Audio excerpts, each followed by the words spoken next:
수능의 변별력이 좀 떨어지겠죠. 그죠? 떨어질 거예요. 그러면 뭔가 그렇다고 정시를 없애지는 못해요. 정시를 없애면 재수생 학부모를 둔 학부모들이 가만히 있겠어요. 그리고 어쨌든 고등학교 때 좀 잠깐 뭐 그럴 수 있잖아요. 뭐 사춘기가 와서 공부 안 했으면 인생 끝나는 것처럼 이렇게 돼버리면 안 되니까 패자부활전은 있어야 되잖아요. 정시가 살기는 할 텐데 어쨌든 수능의 변별력 자체는 떨어지면 뭔가 이제 보완 장치가 있겠죠. 그게 뭐 구술일 수도 있고요. 면접이죠, 면접. 그러니까 뭐 교과 면접 비슷하게 서울대에서 지금 일반 전형으로 뽑는 형태가 다 구술 면접으로 뽑잖아요. 구술 면접이라든가 구술 면접 안 없어질 거예요. 그거 없앨 수가 없습니다. 그래서 그런 형태로 아마 되거나 아니면 수능에다가 뭐 내신 부분을 좀 더 이렇게 결합시켜서 가는 형태로 입시가 되지 않을까라고 생각이 들어요. 그래서 수능은 좀 그런 쪽으로 갈 것 같고요. 내신인데요. 내신은 당분간 상대평가를 유지할 겁니다. 현재 그 등급제 있죠? 등급제를 유지할 거로 예측이 됩니다. 어쨌거나. 그러니까 성취평가로 가진 않아요. 고교 내신은.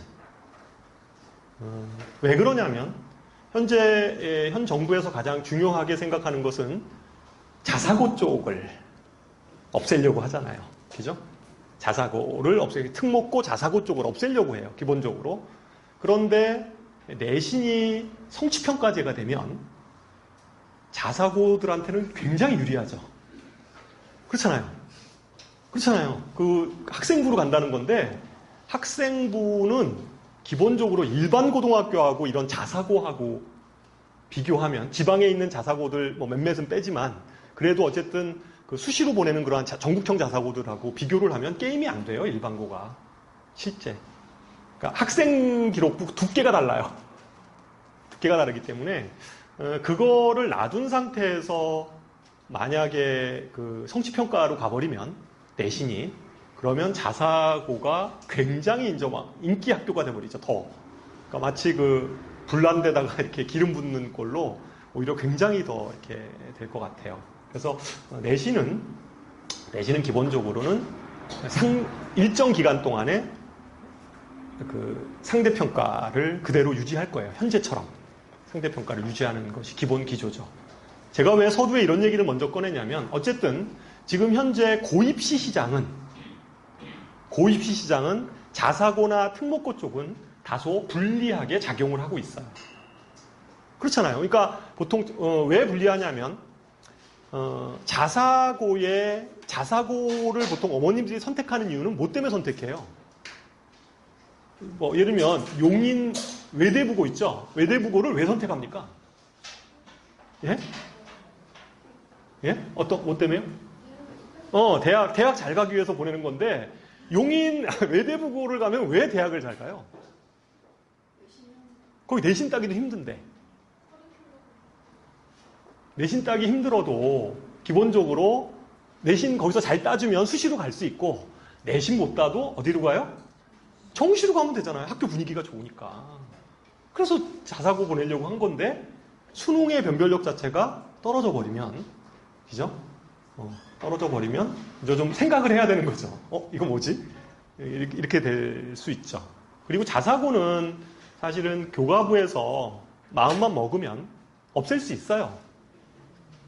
없앨 수 있습니다. 그게 뭐 민사고라 하더라도 없앨 수 있어요.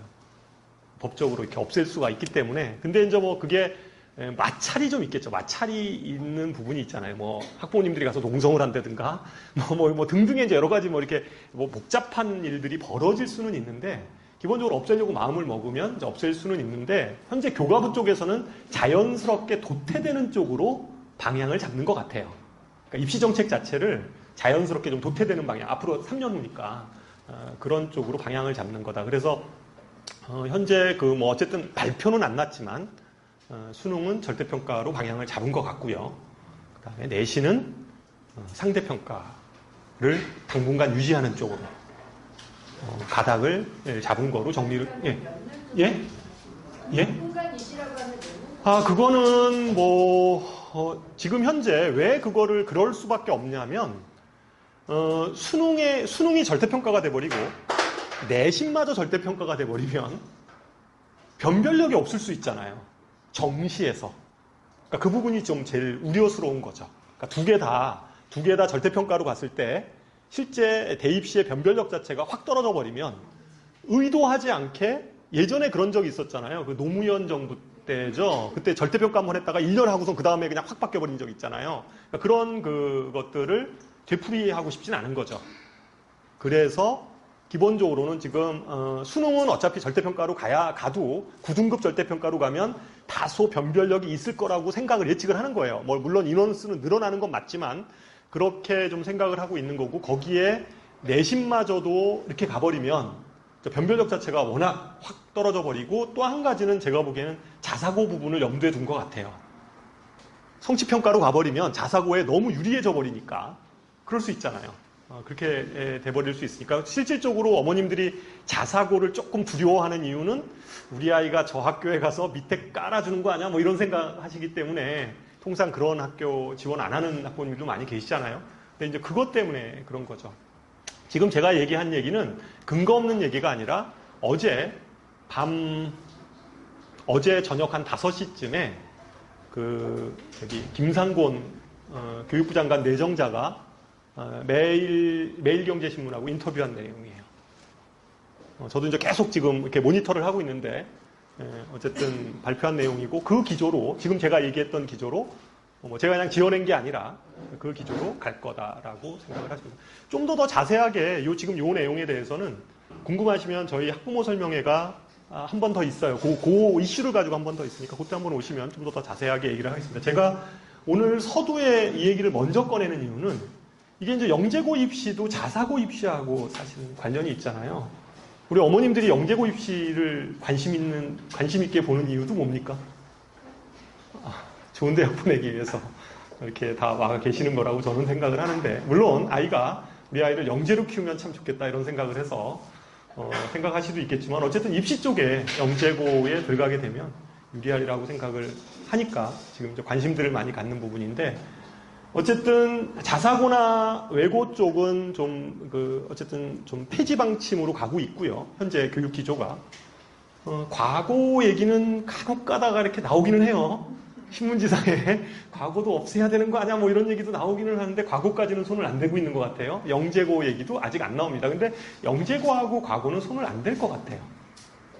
그렇잖아요. 뭐 과거 아이들이 실제 과학고등학교에서 의대나 이런 데 못 가게 아예 정책적으로 발표를 계속 예전부터 하고 있었고, 대부분의 아이들이 과거나 영재고에 졸업한 아이들은 어쨌든 그 진로 목적에 맞게, 그렇잖아요. 뭐 공대나 뭐 자연계 쪽으로 이렇게 쭉 자기 진로에 맞게 이렇게 진학을 하고 있고, 그 다음에 21세기 정보화 사회에서 그렇잖아요. 이런 우수한 인재를 키워내야 된다는 어떤 당위성. 그러니까 과거나 영재고는 벌써 급이 다르다 이렇게 생각을 하니까 기본적으로 그 부분은 뭐 특별하게 입시에 영향을 받거나 그러지는 좀 않을 거라고 생각을 해요.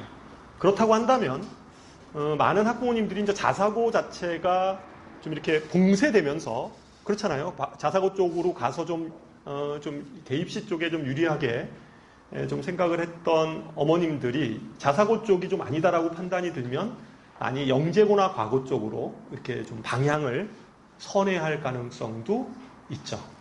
그러니까 영재고나 과고 경쟁률이 다소 조금 올라가는 이런 그 경향을 가질 수도 있겠다. 이후에 이 정도로 우리가 전망을 좀 해볼 수 있을 것 같습니다. 대체적인 입시 전망을 가지고 한번 보도록 하죠.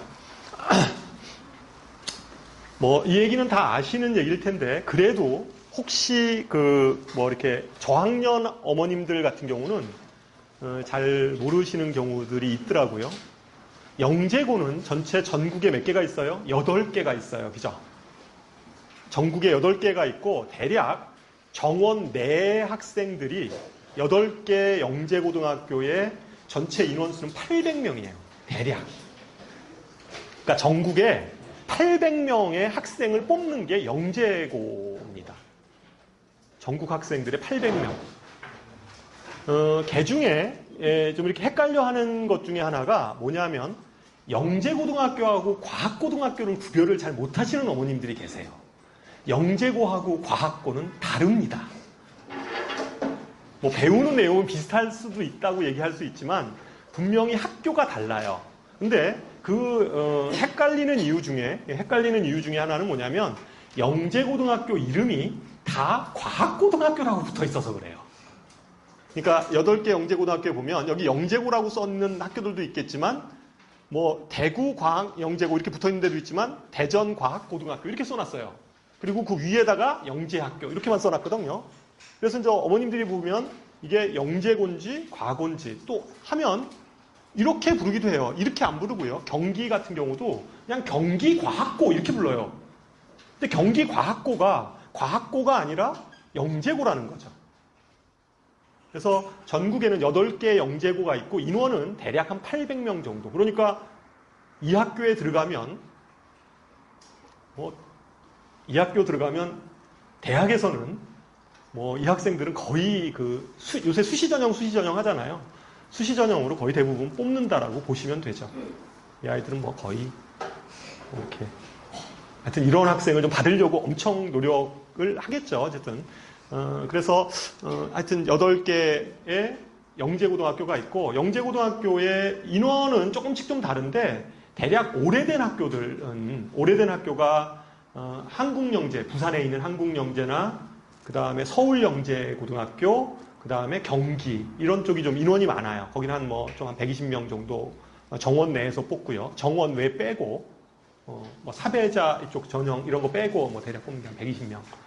좀 적은 학교는 요 근래에 생겼던 세종이나 인천 이런 데가 좀 늦게 생긴 거예요. 늦게 생긴 데가 대략 한 80명 정도 이 정도 인원을 뽑고 있습니다. 전체적으로. 그래서 전체적인 인원은 그거 합하면 대략 한 8개 고등학교에서 한 100명 정도씩 잡아서 대략 그냥 한 800명 정도 뽑는다 이렇게 생각하시면 되고요. 과학고등학교는 전국에 과학고등학교, 영재고를 제외한 과학고등학교가 또 있어요. 과학고등학교가 전국에 20개가 있습니다. 20개가 있고 인원은 대략 한 1600명 정도인데 이 1600명이라는 수치는 정원 외까지 포함한 거고요. 정원 내 정원은 그러니까 시험 봐서 들어가는 아이들 정원은 대략 한 1300명 정도 이 정도를 뽑는다 이렇게 생각을 하시면 됩니다.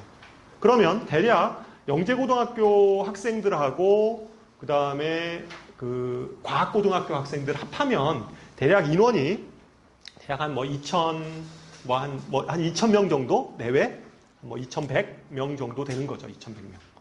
꽤 많이 되는 거예요. 그러니까 영재고 과고 졸업한 애들이 이과에서 자연계에서 한 2,100명 정도 된다라는 거죠. 2,100명 정도 된다는 거고 이 아이들은 그렇다고 해서 특이하게 물론 의대나 이런 데를 지원하는 경우들도 있기는 하지만 그런 케이스는 좀 적고요. 대부분은 과학 쪽으로, 그러니까 이공계 쪽으로 진학들을 다 합니다. 거의 대부분이. 물론 의대로 진학하는 아이들도 있어요. 이 중에 있는 애들이 있는데 학교에서는 추천서 이런 거 절대 안 써준다고 하고 니네 갈 거면 다 정시로 가든가 아니면 논술 봐서 들어가든가 이런 식으로 이제 학교에서는 얘기를 하는 거죠. 얘기를 하고 있는데 어쨌든 인원이 꽤 되는 거예요. 이 인원이. 서울대 입학 정원이 예? 한 학년 인원이에요. 한 학년 인원. 한 학년 인원입니다. 한 학년이 그렇다는 거죠. 그러면 서울대 입학 정원이 서울대가 한 3,000명 정도 되잖아요. 서울대 3,000명. 3,000명인데 이과 그냥 반 나눠서 1,500명 잡아도 여기는 모든 학생들이 영재고나 과고 나왔다고 해서 서울대를 들어가는 건 아니에요. 그죠? 여기 들어가진 않죠. 그런데 카이스트나 포스텍 정도까지는 웬만하면 들어가죠. 웬만하면. 그러니까 서울대, 보통 이제 아이들 진학 현황은 뒤에서 좀 제가 말씀드릴 텐데, 대부분의 아이들은 여기 졸업하면 서울대 아니면 카이스트 아니면 포스텍, 물론 고대, 연대 이런 데도 진학을 해요. 진학을 하는데, 대부분 이제 그런 쪽으로 갑니다. 요거는 경쟁률만, 이 표는 뒤에 다시 한번 나오니까 제가 한번 다시 뒤에 설명을 할 텐데, 경쟁률은 그러면 얼마 정도, 800명 뽑는다고 그랬잖아요, 영재고에서. 영재고에서 800명 뽑는다고 그랬는데, 그러면, 대충 어느 정도 경쟁률을 갖냐? 10대 1은 넘어가요. 보통, 한 학교당, 학교마다 좀 다르긴 한데, 10대 1은 넘어가고요. 보통 올해 경쟁률이 14대 1. 14대 1. 그러면 대략 한 800명이 정원이라고 봤을 때 14대 1이면 대략 한 12,000명 정도? 뭐 11,000명 정도가 실제 그 시험을 보고 있는 거죠. 그러니까 전국에 영재고를 준비하는 아이들은 한 대략 10,000여 명 정도. 그죠? 10,000여 명 정도가 준비를 하고 있어요. 그 800등 안에 들어가기 위해서. 그죠? 그러니까 경쟁률은 굉장히 센 편이죠.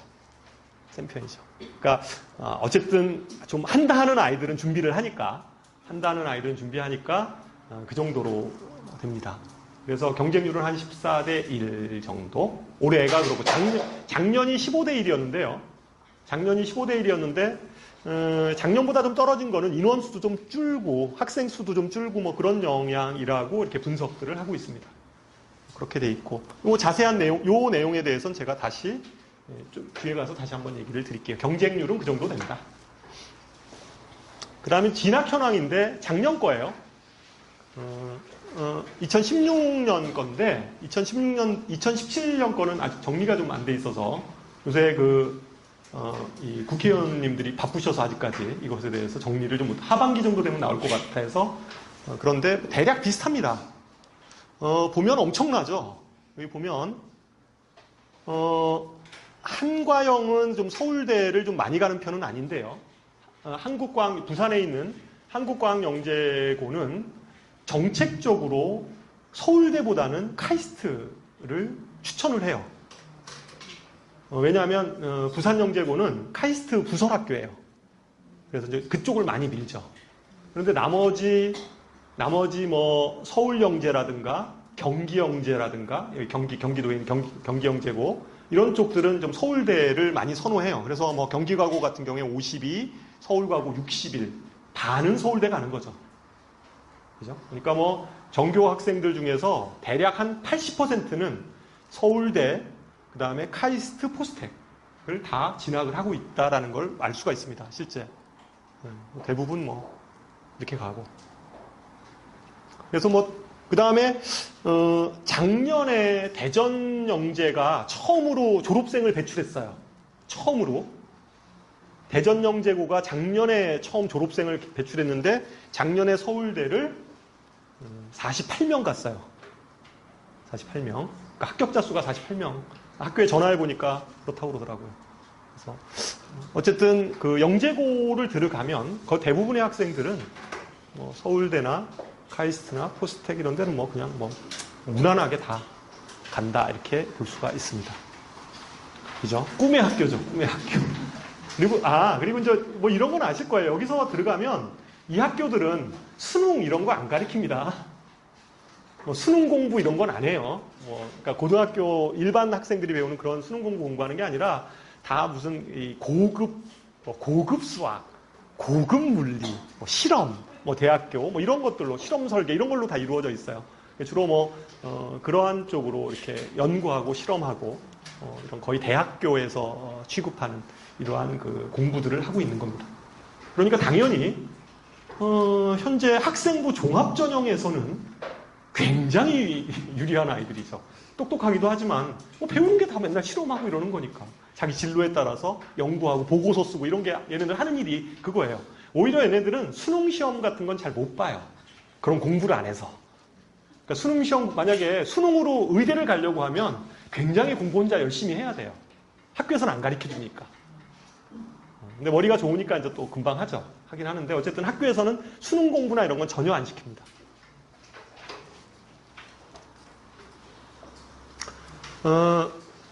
고입 일정에 대해서 제가 이 자료를 말씀을 드리는데 이거는 어머님들이 이제 혹 잘못 생각하는 것들 때문에 제가 말씀을 드려요.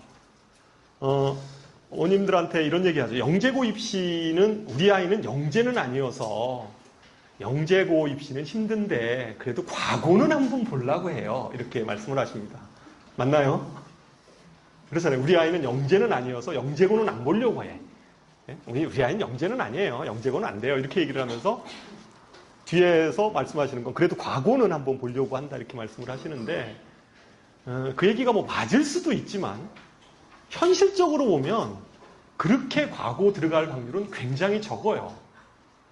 어떻게 보냐면 입시 한번 선발 일정을 보면 영재고는 매년 5월 달에 5월 달에 시험을 봐요. 지필고사를 보거든요. 시험을 봐서 원서 접수하고 지필고사를 봐서 7월이면 다 끝나요. 합격자가. 그래서 여기서 다 끝나요. 그러면 영재고 떨어진 아이들이 있잖아요. 이 아이들이 과학고를 지원하는 거예요. 물론 영재고 안 본 아이들도 지원을 해요. 과학고를. 지원을 하는데 실제 과학고에서 중요한 건 뭘 볼까요? 과학고에서 내신으로 뽑을까요? 수학하고 과학 내신으로 과학고에서 아이들을 선발을 할까요? 물론 그게 기본일 수는 있어요. 그러니까 학생부 자료로 그걸 보기는 하는데 그거는 여기 아이들도 다 그 정도는 해요. 그렇잖아요. 다 A죠. 뭐 다 A예요. 얘네들도 웬만하면 수학하고 과학은 A예요. 그러니까 그 무수한 많은 아이들이 똑같은 내신 성적을 가지고 있는 아이들이 과학고를 다 지원을 한다고 했을 때 과연 아이를 선발하는 게 물론 뭐 수학과학에 대한 세부 특기사항 뭐 이런 것들도 볼 수는 있겠으나 여러 가지 측면에서 보겠죠. 보기는 하겠지만 결국은 아마 제가 보기에 당락을 결정하는 거는 과학고등학교 캠프 들어가서 면접으로 결정하지 않을까 이렇게 생각이 들어요. 근데 그 면접이 인성 면접이 아니라 사실은 아이들이 문제 해결력을 묻고 있는 수학, 과학에 대한 사실은 심층 면접을 하는 거죠. 심층 면접을 뽑기 때문에 우리가 상대적으로 과학고에 입학을 하기 위해서도 사실은 과학고에 관심이 있으신 어머님들은 그냥 확률적으로 여기를 꼭 아이를 좀 보내고 싶으면 영재고를 기본적으로 같이 준비를 하시는 게 맞습니다. 그러니까 영재고가 끝나고 나면 끝나고 나서 영재고 붙으면 그쪽으로 가고 아니면 다시 한 번의 기회를 과학고를 통해서 준비를 하시는 게 맞죠. 그러니까 이렇게 됩니다. 그래서 어쨌든 외고 뭐 자사고 쪽은 외고 자사고 쪽은 이제 점차적으로는 뭐 그럴 거고 과학고는 그대로 이렇게 전기고가 남을 거예요 아마 이거는. 그래서 선발 시기는 이렇게 될 거고 여기를 지원하는 과학고를 지원하는 대다수의 아이들은 영재고 입시를 계속 준비했던 아이들이 어쨌든 준비를 하는 거죠. 물론 개중에 이거 준비 안 한 아이들 중에서도 여기 붙는 사례들도 있어요. 꼭 뭐 이걸 준비를 해야지만이 붙고 이런 건 아닌데 확률적으로 보면 좀 그렇다는 거죠. 실제 영재고 좀 준비했던 아이들이 훨씬 좀 유리하게 된다. 어차피 수학과학을 계속 준비했던 아이들이기 때문에 이 아이들이 그래서 훨씬 유리한 그 입시 결과를 아마 가질 거라고 생각을 합니다. 선발 일정에 대해서 제가 말씀을 드렸고요. 영재고 선발 방식입니다. 영재고 선발 방식은 1단계는 서류예요. 서류. 1단계 서류인데 1단계 서류에는 뭐 학생 기록부 들어갈 거고요. 당연히 자소서 들어갈 거고요. 그 다음에 추천서 들어갈 거고요. 추천서 들어갈 거고 여기서 뭐 자소서 쓰는 거 이런 건 별로 어려운 문제는 아니에요. 좀 준비를 하면 되니까. 여기서 좀 제일 어려운 게 추천서입니다. 그죠? 학교 선생님들한테 추천서를 좀 써달라고 이렇게 부탁을 해야 되는데 평상시에 이렇게 선생님들하고 이렇게 이게 소통이 좀 잘 안 돼 있는 상태에서는 좀 이렇게 잘 안 써주려고 하기도 하고 좀 이렇게 부탁하기도 굉장히 좀 민망한 뭐 이러한 상황이 있을 수도 있어요. 그렇잖아요. 또 뭐 우리 어머님들 생각하면 우리 애가 뭐 진짜 잘났어 이렇게 얘기할 수는 없잖아요. 부족하지만 가려고 하는데 뭐 선생님이 보시기에는 뭐 이렇게 이제 부탁을 해야 되잖아요. 그래서 이 자소서 추천서를 이렇게 쓸 때 그거를 좀 부탁해야 돼요. 이게 추천서를 한 선생님 이게 보통 보면 1단계를 쓸 때 학교를 하나만 안 써요. 그러니까 1단계 서류는 뭐 8개를 다 넣을 수도 있고요. 5개를 집어넣을 수도 있고요. 3개를 집어넣을 수도 있고 그래요. 그러면 그때마다 추천서가 계속 들어가요. 근데 한 선생님한테 그걸 갖다 계속 다 써달라고 그럴 수는 좀 어렵잖아요. 그럼 선생님은 좀 나눠서 이렇게 좀 쓰게 이렇게 부탁을 해야 돼요. 그렇잖아요. 그러면 어머님들이 사전에 뭐 과고건 영재공간에 추천서가 반드시 들어가니까 이거를 좀 하시려면 미리 사전 작업을 좀 하셔야 돼요. 그래서 선생님하고 좀 이렇게 좀 자꾸만 친밀하게 좀 자꾸만 얼굴도 뵙고 이래가지고 좀 이렇게 해야 돼요. 그래서 좀 부탁하기가 좀 용이하게 이렇게 좀 만드실 필요가 있습니다. 그래서 추천서 어쨌든 1단계는 한 군데만 쓰는 게 아니라 여러 개를 쓸 수가 있다. 그리고 여러 개를 써요. 그럼 여기서 이제 문제인데 1단계 학생부가 어느 정도 돼야 되냐? B 그 학생부가 어느 정도 돼야 되냐? B가 있으면 안 되냐? 돼요. B 있어도 됩니다. 수학이 B인데 안 됩니까? 돼요. 됩니다. 많지만 않으면 돼요. 너무 이게 진짜 너무하다. 뭐 그런 그 성적표 있잖아요. 이것만 아니면 웬만하면 기회를 줍니다. 꼭 그러니까 막 성적표가 너무 내가 보기에 얘는 진짜 아무리 성적표를 뜯어봐도 영재라는 구석은 찾아볼 수가 없다. 이렇게 되면 좀 골치 아프지만 웬만하면 B 한두 개 정도 있는 거 정도는 다 이렇게 학교에서 생활기록부를 그거 가지고 1단계에서 떨어뜨리고 이러지 않아요. 특히 학생부를 거의 보지 않는 그냥 무조건 2단계를 다 보게 하는 학교가 있어요. 어디냐면 서울하고 서울영재고하고 경기. 거기는 뭐 그냥 거기는 무조건 그냥 1단계 무조건 통과해요. 안 봅니다. 네가 네 스스로를 영재라고 생각하면 시험 볼 기회를 주겠다. 이렇게 이제 하는 거죠. 무조건 시험 보게 해요.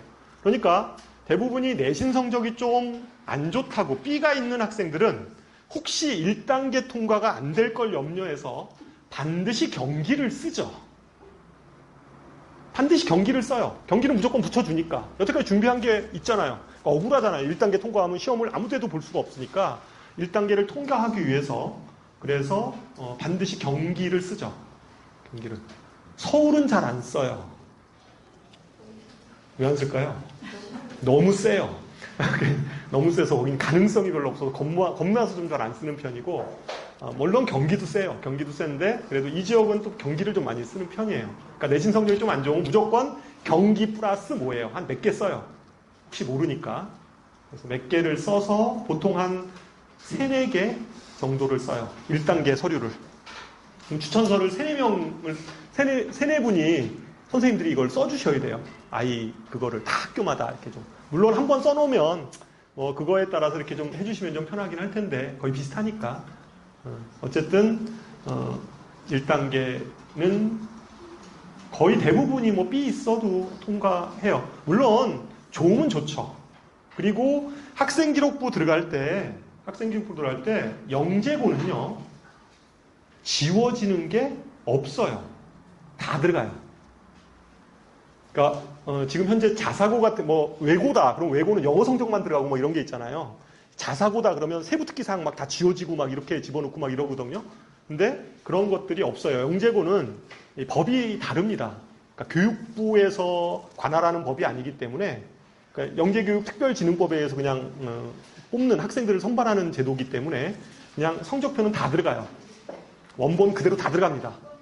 네? 예, 그렇죠. 1학년은 시험을 안 보니까 경기도는 이죠? 이렇게 해서 그러니까 학생 기록부 전체가 들어갑니다, 그냥. 근데 1단계는 어머님들 너무 겁먹으실 필요 없어요. 뭐 거의 대부분 그냥 통과가 된다고 보시면 됩니다. 물론 학교에 따라서 1단계 서류 중에서 아주 훌륭한 학생들 있잖아요. 1단계 서류가 진짜 얘는 학교에서 보기에도 막 뽑고 싶어 이런 아이들이 있어요. 이런 아이들은 우선 선발을 실시하는 학교들도 있어요. 몇 명 정도 너는 2차 시험 면제해줄게 뭐 이런 거 있잖아요. 보기에 그럴 수도 있잖아요. 그러니까 너 2차 시험 면제해줄 테니까 우리 학교에 와서 앉아있기만 해 뭐 이런 거 있잖아요. 넌 딴 거 하고 시험 안 봐도 좋아 뭐 이렇게 하는 그런 학교들도 있어요. 있기는. 어떤 학교는 또 2차 후발, 2차를 아주 잘 보는 학생들은 3차 캠프를 좀 면제해주는 이러한 것들도 있어요. 어쨌든 우수한 아이들은. 근데 어쨌든 뭐 전체적인 흐름은 1단계 통과는 뭐 특별한 케이스가 아니면 거의 대부분 통과가 된다. 그리고 나면 이제 2단계죠. 2단계가 지필이에요. 지필인데 지필은 하나만 선택해서 가서 시험을 봐야 돼요. 여기에 원서를 3개를 넣었어요. 3개 중에서 이제 붙은 학교가 생길 거 아니에요. 3개가 다 붙었어요. 1단계가 통과가 됐으면 2단계는 3개를 다 가서 보는 게 아니라 그 중에서 하나만 선택을 해서 보게 됩니다. 그러니까 자기가 이제 자신 있는 학교 하나를 선택해서 보게 되는 거죠. 그죠? 보게 되는데 대체적으로 이제 여기 보면 2단계 선발 인원이 여기 지금 쭉 나와 있어요. 2단계 선발 인원이 학교별로 쭉 나와 있는데 아까 앞에 있을 거예요. 우리 자료집에 보면. 근데 그냥 뭐 얘기 들으시면 돼요. 2배수 정도 뽑습니다. 모집 정원의 2배수. 예를 들어서 여기 120명 모집하면 뭐 한 200명, 대략 뭐 90명, 180명, 한 2배 정도 이렇게 생각을 하시면 돼요. 그러니까 2배수를 뽑아서 2배수 합격자들을 대상으로 해서 3차 캠프를 하는 겁니다. 그러니까 2단계 지필고사예요. 2단계는 지필고사인데 2단계가 이제 지필고사인데 대충 한 2배수 정도를 뽑고 요 2단계는 지필고사를 봅니다. 말 그대로 시험 보는 거예요. 뭐 무슨 구술을 하고 면접하고 이런 거 없고요. 이때는 가서 시험만 봅니다. 영재성 판별검사라고 명칭은 붙여놨는데 수학 문제 푸는 거고요. 과학 문제 푸는 겁니다. 수학 문제 푸는 거고 과학 문제 푸는 이런 시험을 보게 됩니다. 이 2단계 지필이 대단히 중요합니다. 2배수를 뽑는데 여기 이 전체 중에 1단계, 2단계, 3단계 중에서 2단계가 제일 중요해요. 여기서 어쨌든 높은 점수를 받아야 됩니다. 그러면 3단계, 그러니까 2단계가 거의 당락을 결정하는데 그렇다고 해서 캠프가 영향을 안 주냐? 그거는 아니에요. 그러니까 영향을 주는 학생들은 어떤 학생들이냐면 2단계 시험에서 커트라인에 걸린 아이들 있잖아요. 그 언저리에. 그런 아이들 있을 수 있잖아요. 예를 들어서 아까 90명을 뽑는데 180명을 모집했단 말이에요. 그러면 대략 한 70등? 그 지필시험에서 한 70등 정도권에 있는 아이들 있잖아요. 70등에서부터 한 하여튼 그 사이 이렇게 있는 아이들만 뭐 100몇 등까지 이렇게 있는 아이들은 캠프가 굉장히 중요하죠. 그렇잖아요. 그러니까 거의 2단계에 의해서 거의 대부분 이제 결정이 난다라고 생각을 하시면 되고 변동이 있는 거는 아마 모집 인원의 이 커트라인에 걸린 아이들 있죠. 전후에 걸린 아이들. 이런 아이들은 한 번 더 이렇게 평가를 해야 돼서 그런 아이들이 아마 이 변동이 생길 수 있어요. 그러면 틀림없이 제가 이렇게 보더라도 2단계 성적이 몇 %가 들어가고 3단계 캠프가 몇 점이 들어가는지 내부에서는 분명히 그 기준이 있을 거예요. 그런데 아무리 입시 설명회장에 가서 그걸 물어봐도 그 학교 관계자들은 절대 얘기를 안 해줍니다. 몇 %, 2단계 성적이 몇 % 들어가는지, 3단계 성적이 몇 % 들어가는지는 몰라요. 그리고 안 가르쳐 주려고 하죠. 안 가르쳐 주려고 하는 이유 중에 하나는 우리는 학생들을 종합적으로, 정성적으로 평가하는 거야. 이렇게 얘기를 하는 거예요. 성적으로 평가하는 게 아니라 이렇게 얘기를 하니까 아주 모호해요. 근데 이제 우리가 그냥 느끼기에는 2단계 성적이 상당히 중요하다라는 겁니다. 어쨌든 2단계 성적이 중요하고 그냥 상식적으로 생각하더라도 2단계 성적의 그 커트라인에 이렇게 쭉 분포해 있는 아이들은 3단계 캠프에 있어서도 상당히 이 영향력이 있죠. 근데 문제는 뭐냐면 자기가 커트라인에 걸렸는지 아니면 이게 뭐 여기 앞에 있는 거니까 알 수가 없죠. 문제는. 그러니까 3차 캠프를 안 할 수가 없어요. 해야 됩니다. 3차 캠프를 하는 수밖에 없죠. 그래서 어쨌든 2차 요 단계가 상당히 중요합니다. 지필고사고요. 이 지필고사는 수학하고 과학 문제고요. 수학하고 과학 문제고 수학 문제는 수준이 그냥 학교 시험은 아니고요. 그냥 학교 시험 어려운 것들 있죠. 학교 시험 문제 중에서 진짜 어려운 문제들 이렇게 모아놓은 것 같은 그런 문제들. 그 다음에 경식 기초 정도. 그렇죠. 네, 뭐 그 정도 수준의 문제들 이런 것들. 뒤에 나중에 그거는 뭐 어떻게 공부를 해야 되는지 뭐 이런. 전체적으로 중학교와 관련된 것들은 다 나와요. 문제가 뭐 이렇게 영역별로 다 나옵니다. 그러니까 기하, 그 다음에 조합, 그 다음에 정수, 대수 영역별로 다 골고루 이렇게 섞어서 나와요. 4개의 영역에서. 경시하고 똑같아요. 그 중에서 뭐 이렇게 좀 쉬운 문제들도 있고, 뭐 어려운 문제들도 있고, 이렇게 포함이 됩니다. 그래서, 그 다음에 이제 과학 같은 경우들도, 과학도 물, 화, 생, 지, 다 나옵니다. 4개 과목이, 뭐, 우리가 어머님 생각에는 물리하고 화학이 중요한 거 아니야? 뭐 이렇게 생각하실 수 있는데, 안 그래요. 물, 화, 생, 지 다 나옵니다. 뭐, 퍼센트도 거의 비슷해요. 비슷합니다. 물론 학교에 따라서 예를 들어서 뭐 서울 영재고 같은 경우는 2차 지필에서 2차 지필 2교시나 3교시에서 뭐 물리라든가 이런 쪽이 좀 강조되는 측면이 있기는 하지만 실제 대부분의 다른 학교들은 거의 대부분 뭐 비슷하게 나온다고 보시면 돼요. 근데 요즘에는 또 경향이 예전에는 뭐 물화 뭐 이랬는데 그렇지 않아요. 생물, 지구과학 이런 쪽들도 거의 비슷합니다. 다 해야 돼요. 4개를. 그래서 어쨌든 준비를 해야 된다.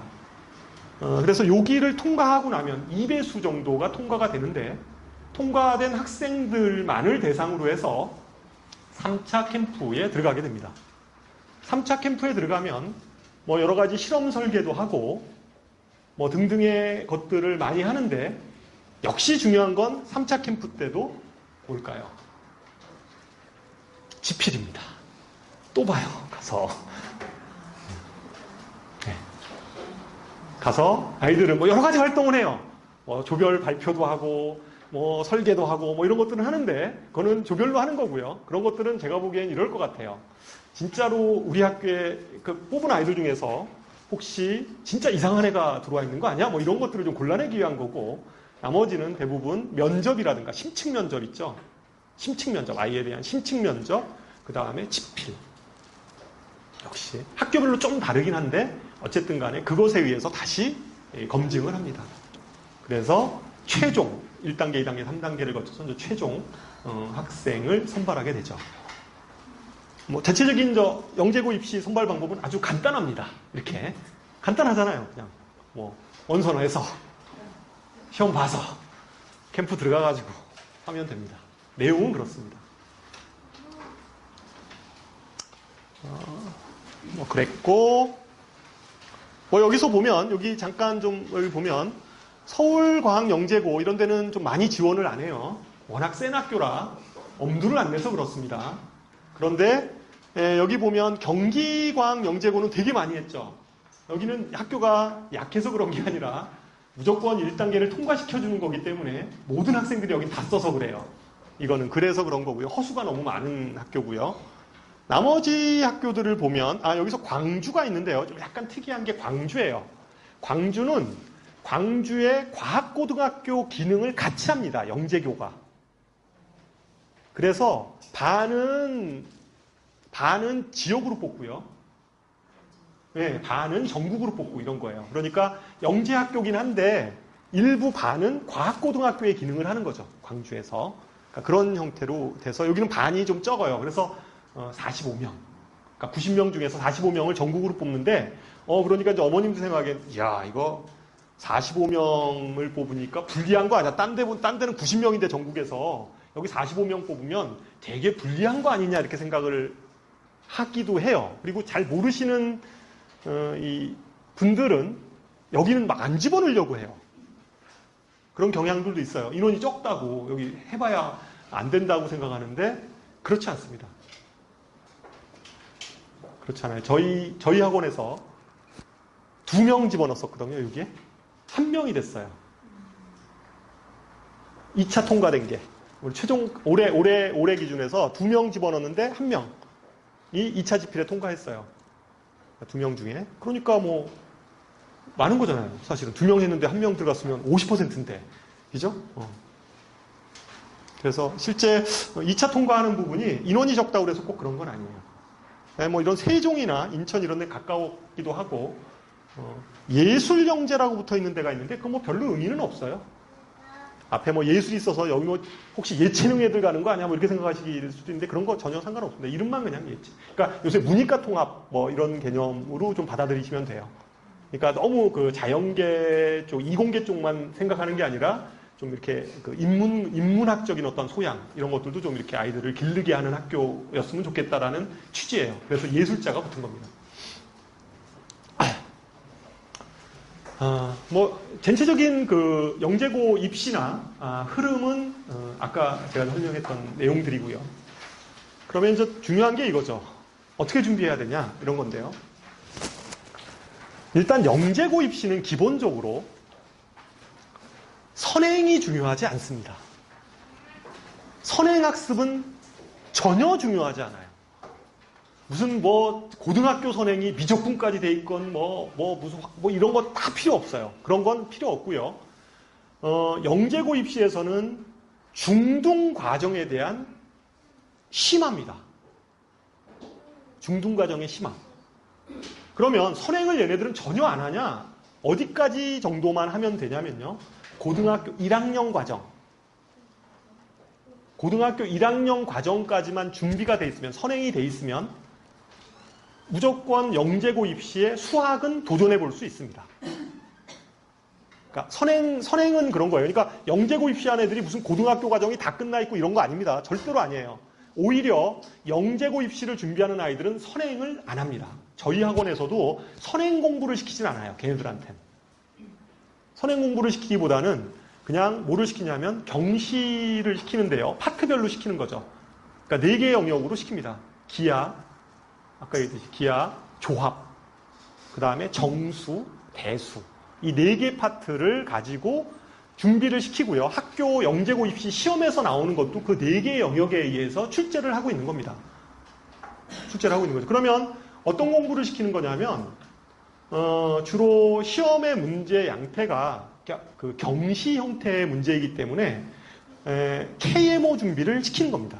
저학년 때부터 시키는 이유는 그것 때문에 시키는 거예요. 그러니까 KMO에 나가가지고 상 받는 거 기재하기 위해서 시키는 게 아니고, 그것 때문에 시키는 게 아니라 영재고 입시 시험 자체가 경시 유형하고 좀 유사하기 때문에 그러한 문제들을 시키는 거죠. 물론 영재고 입시 시험이 100% 다 경시 시험하고 똑같다 이렇게 얘기할 수는 없어요. 다소 좀 창의적인 문제들도 많이 이렇게 되기는 하지만 기본적인 소양 자체는 그러한 경시 수준의 좀 심화된 어쨌든 문제 해결 능력, 그 다음에 심화된 수학 능력, 이런 것들을 가지고 있어야 돼요. 그래야지만이 시험에 좋은 결과를 가질 수 있기 때문에 그런 쪽으로만 시험을 시킵니다.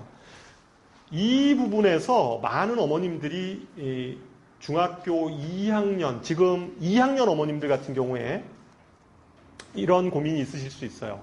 우린 지금 중학교 2학년 아닌데 고등학교 올라가면 주변에 이렇게 돌아보면 고등학교 때 공부를 잘하려면 그래도 중학교 때 고등학교 과정 한 번 다 끝내야 된다는데, 그죠?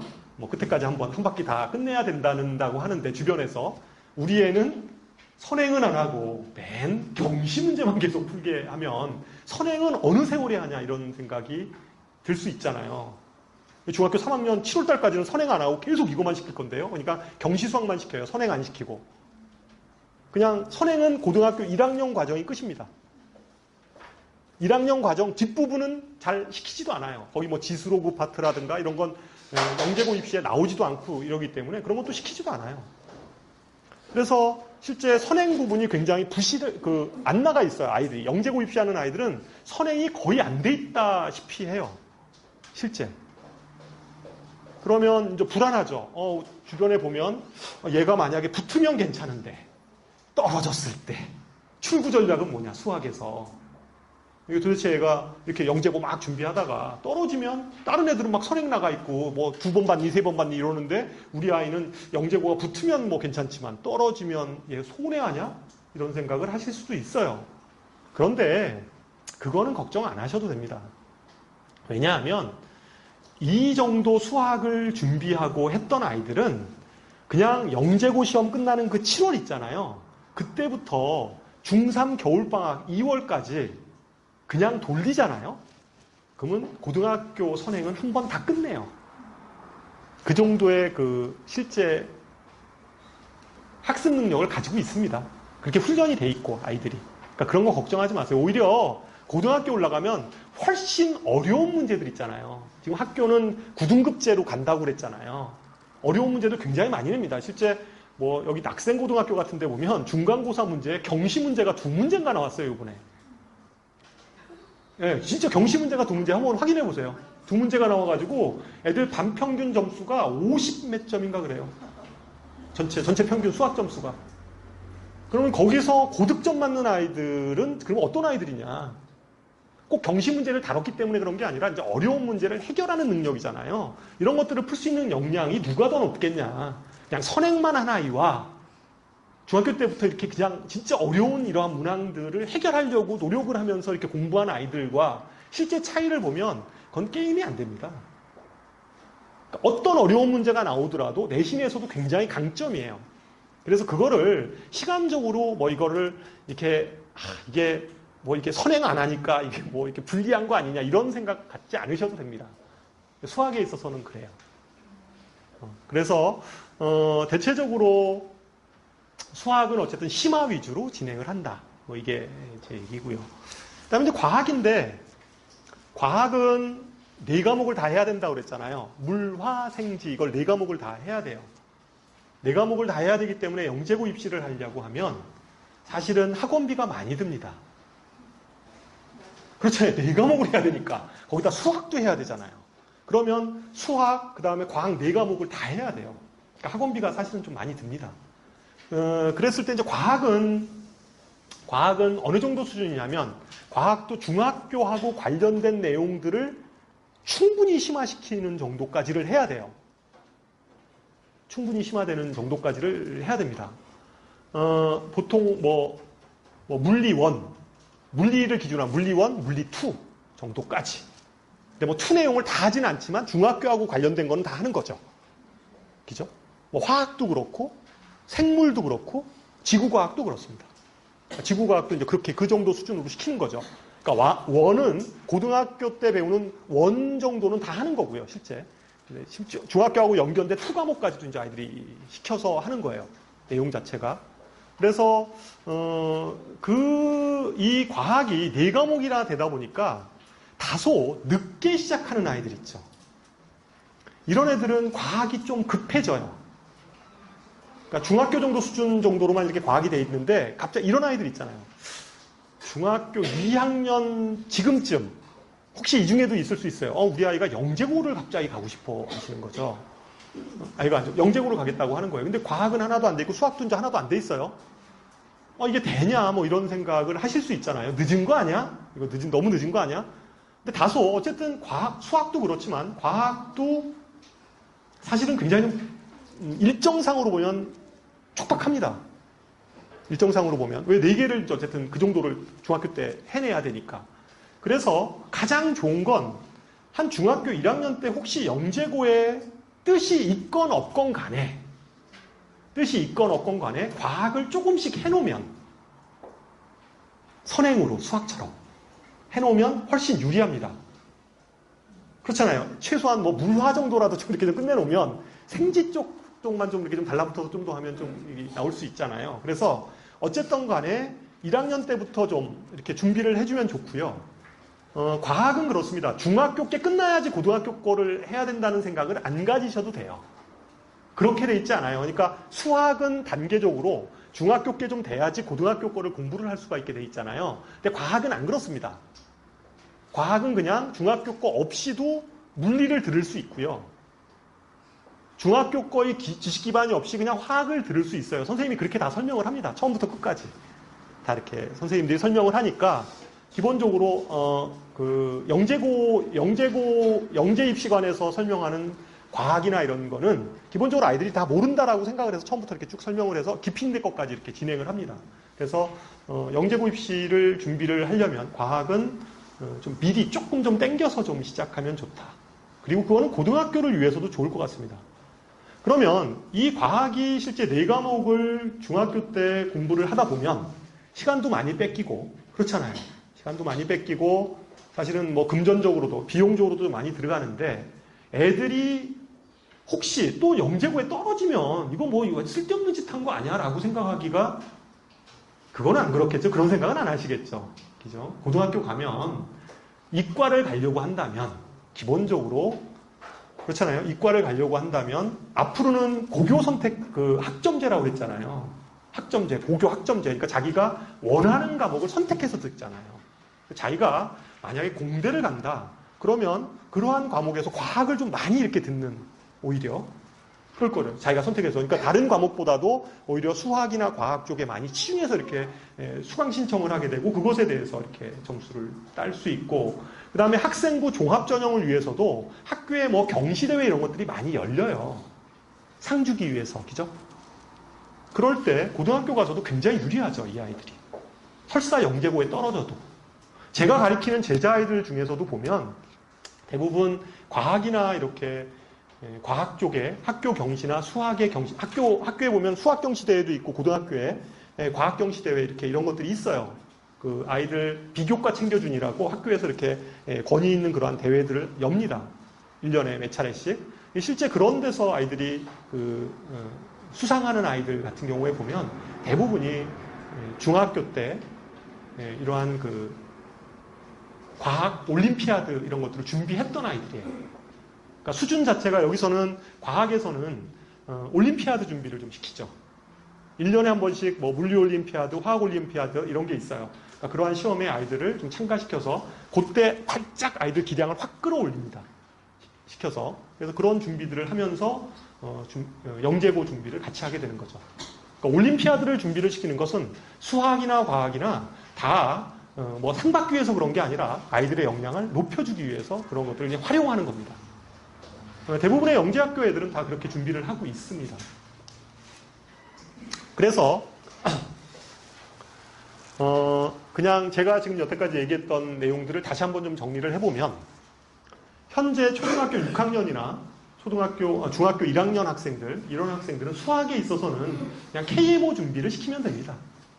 이렇게 KMO 준비를 한 1년 정도 준비를 하고 있으면 돼요. 이때부터 6학년 애들 KMO 대비를 시키고 저희 학원 같은 경우는 KMO 반이 주 3일을 합니다. 주 3일.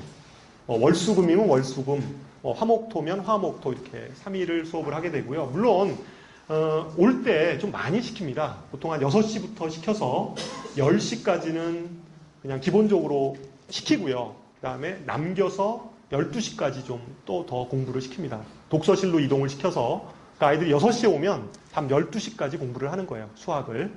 이렇게 시키고 있습니다. KMO반은 참고로 그냥 제가 전체적으로 말씀드리면 이 개강일시는 한 7월 10일경에 저희 학원 같은 경우는 개강을 그때 다시 시작을 합니다. 7월 10일. 그리고 그러니까 물화생지 이쪽은 주말에 단과반들이 저희 학원에는 개설이 되어 있습니다. 그러니까 주중에는 뭐 영어도 시켜야 되고 다른 거 시켜야 되잖아요. 그래서 주말에 한 번입니다.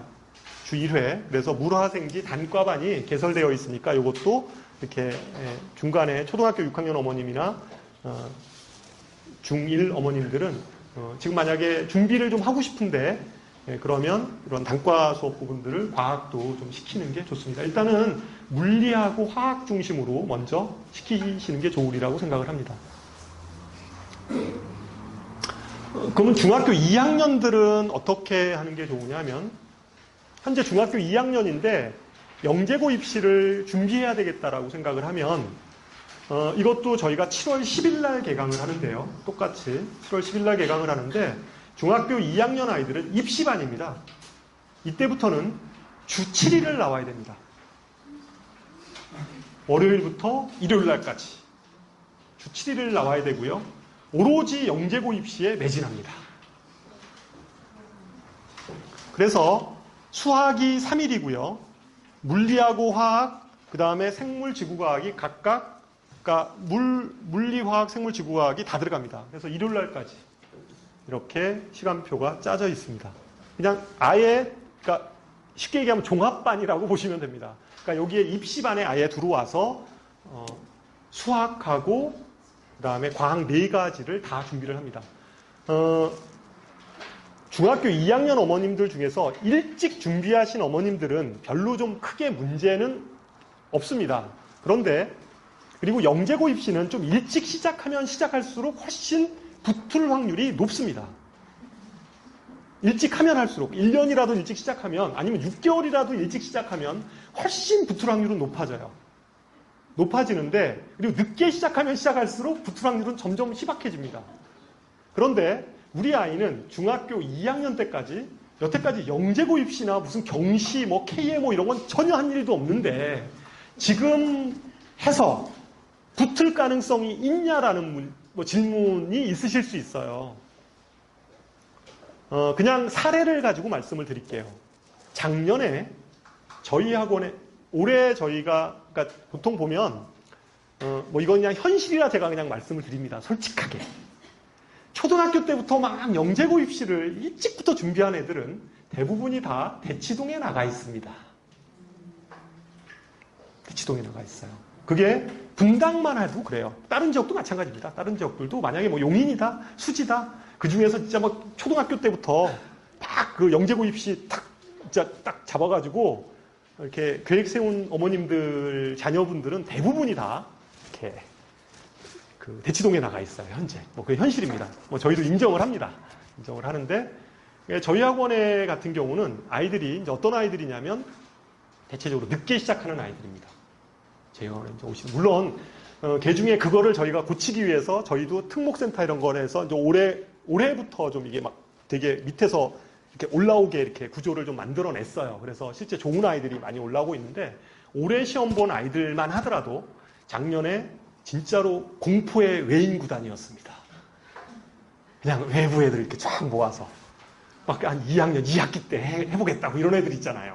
이런 애들 쫙 모아가지고 이제 그 공포의 외인 구단 보셨죠, 영화? 하여튼 공포의 외인 구단 애들을 쫙 모았어요. 모아서 저희가 10명이 시험을 봤습니다.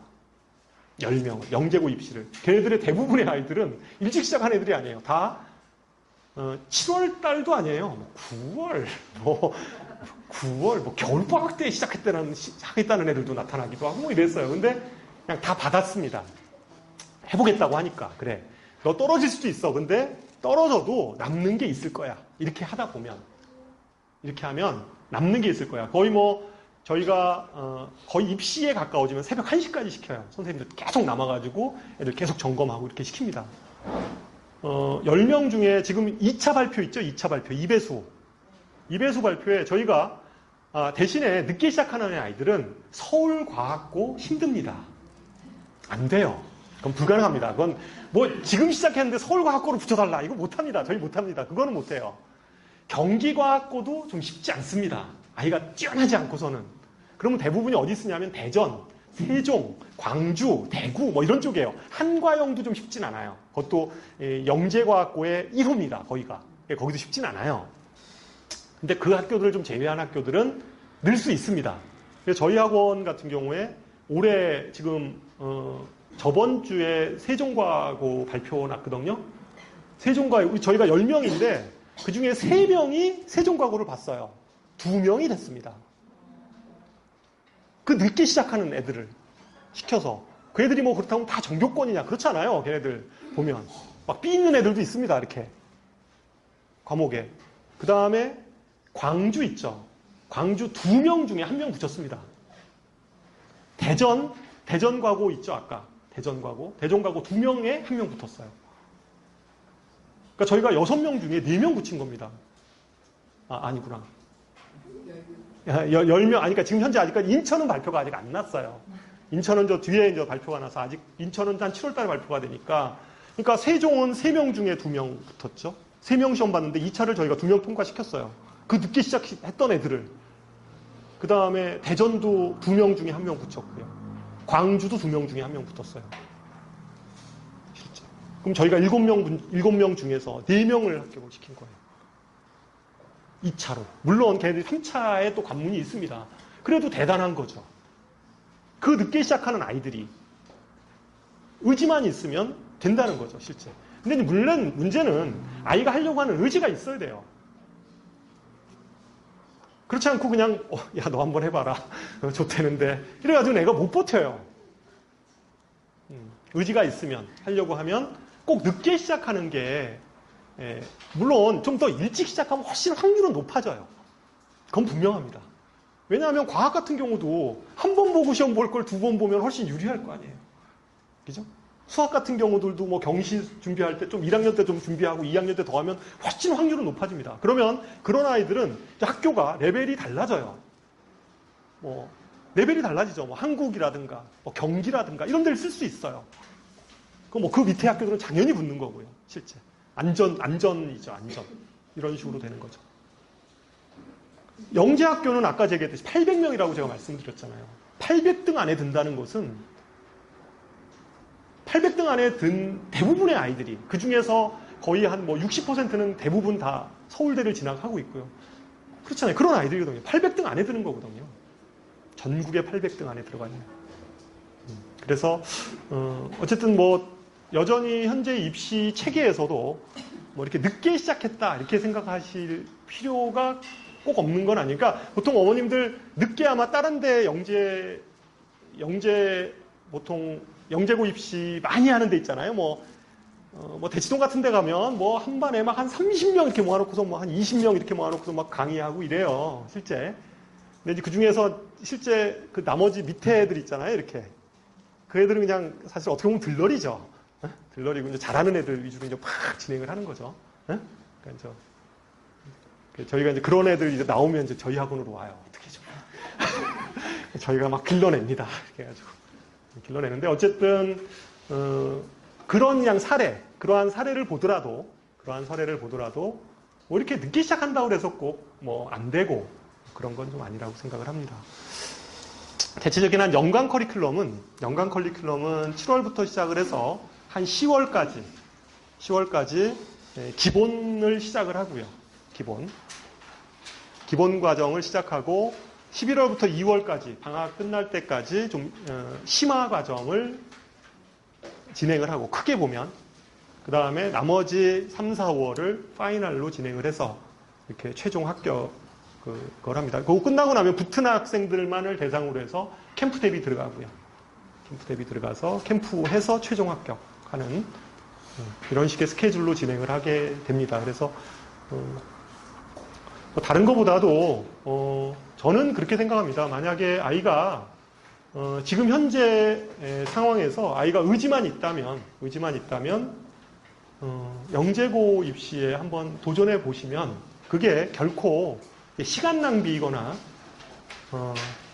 그런 일은 아닐 거라고 생각을 합니다. 그게 설사 영재고 입시에 설사 실패를 했어도 그 공부했던 내용들이 고등학교 때 특히 지금과 같은 상황에서는 어차피 수능은 절대평가로 되고 있고 그 다음에 학생부 종합전형이 뜨는 상황에서 그죠?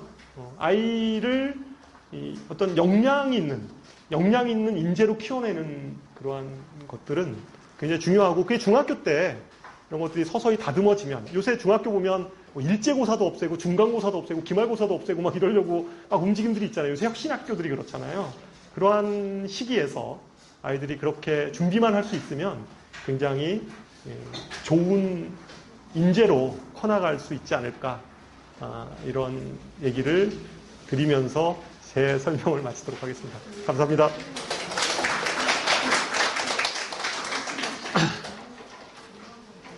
자, 뭐